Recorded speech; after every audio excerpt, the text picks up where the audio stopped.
Hi hello എല്ലാവർക്കും പുതിയൊരു വീഡിയോയിലേക്ക് സ്വാഗതം. ഇന്ന് നമ്മൾ ഉണ്ടാക്കാൻ പോകുന്നത് ബീഫാണ്. അപ്പോൾ അതിനാദ്യം അടുപ്പിൽ ചട്ടി വെച്ചു. ചട്ടി ചൂടാവുമ്പോൾ എണ്ണ ഒഴിച്ചു, ഉലുവ ഇട്ടു, കടുകിട്ടു, വറ്റൽമുളക് ഇട്ടു, തേങ്ങ കൊത്തിട്ടു, ഇഞ്ചി കൊത്തിയിരിഞ്ഞതും വെളുത്തുള്ളി ഇട്ടു. പിന്നെ നമ്മളിന്ന് നെമ്മീൻ മേടിച്ചിട്ടുണ്ട് കേട്ടോ. അപ്പോൾ അതെല്ലാം കൂടെ ഒന്ന് നല്ലോണം വഴറ്റണം. കറിവേപ്പിലയും കൂടെ ഇട്ട് അതിനുശേഷം നമ്മൾ ചെറിയ ഉള്ളിയും സവാളയും പച്ചമുളകും കൂടെ അരിഞ്ഞു വെച്ചിട്ടുണ്ട്. അതുകൂടെ ഇട്ട് നന്നായിട്ടൊന്ന് വഴറ്റിയെടുക്കണം. അപ്പോൾ നമ്മൾ ബീഫ് കുക്കറിനകത്ത് ഉപ്പും മഞ്ഞൾപ്പൊടിയും കുരുമുളകും ഇട്ട് വേവിച്ച് വെച്ചിട്ടുണ്ട്.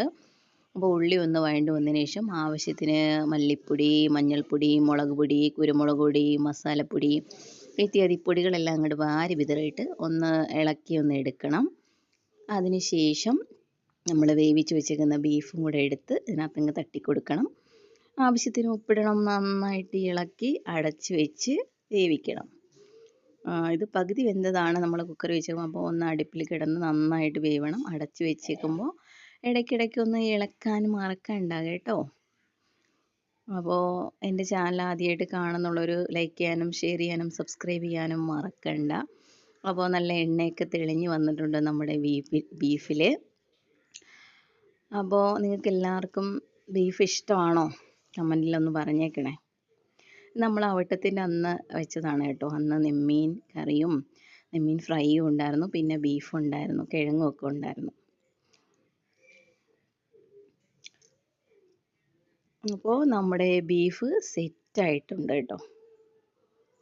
അടിപൊളിയല്ലേ? കാണുമ്പോൾ തന്നെ കൊതി വരുന്നുണ്ടോ? ലാസ്റ്റാണ് നമ്മൾ തക്കാളി ഇട്ട് കേട്ടോ. അതും ഒന്ന് ഇളക്കി അടച്ചു വെച്ചു. അടിപൊളി കറി റെഡി ആയിട്ടുണ്ട്. ഇത് നമ്മുടെ നെമ്മീൻ പൊരിച്ചതാണ്. പിന്നെ ഉച്ചക്കലത്തെ ഊണാണ്. അപ്പോൾ നമ്മൾ കിഴങ്ങിൻ്റെ കൂടെ ഇങ്ങനെ ബീഫും കൂടെ കൂട്ടി കഴിക്കുമ്പോൾ നല്ല ടേസ്റ്റ് അല്ലേ? വളരെ കണ്ട നല്ല വെന്ത ബീഫായിരുന്നു, അടിപൊളിയായിരുന്നു.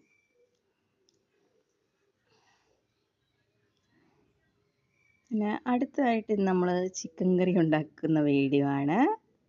അപ്പോൾ അതിന് നമ്മൾ അടുപ്പിൽ പാത്രം വെച്ചു. അത് ചൂടാകുമ്പോൾ എണ്ണ ഒഴിച്ചു. സെയിം തന്നെയാണ്. വറ്റൽമുളക് ഇട്ടു, ഇഞ്ചി വെളുത്തുള്ളി ഇട്ടു, ചെറിയ ഉള്ളിയും സവാളയും പച്ചമുളകും കൂടി ഇട്ട് ഒന്ന് ഇളക്കി അടച്ചു വെച്ചു.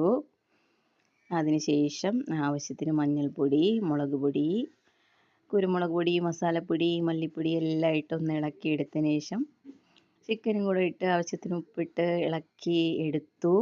ഇങ്ങനെ തന്നെയാണ് ഞങ്ങൾ ബീഫും ചിക്കനും ഉണ്ടാക്കുന്നത്, സെയിം. അപ്പോൾ അതെല്ലാം ഇട്ട് ഇടയ്ക്ക് ഒന്ന് എടുത്ത് ഇളക്കാൻ മറക്കണ്ട കേട്ടോ. നമ്മുടെ chicken curry set. Thank you.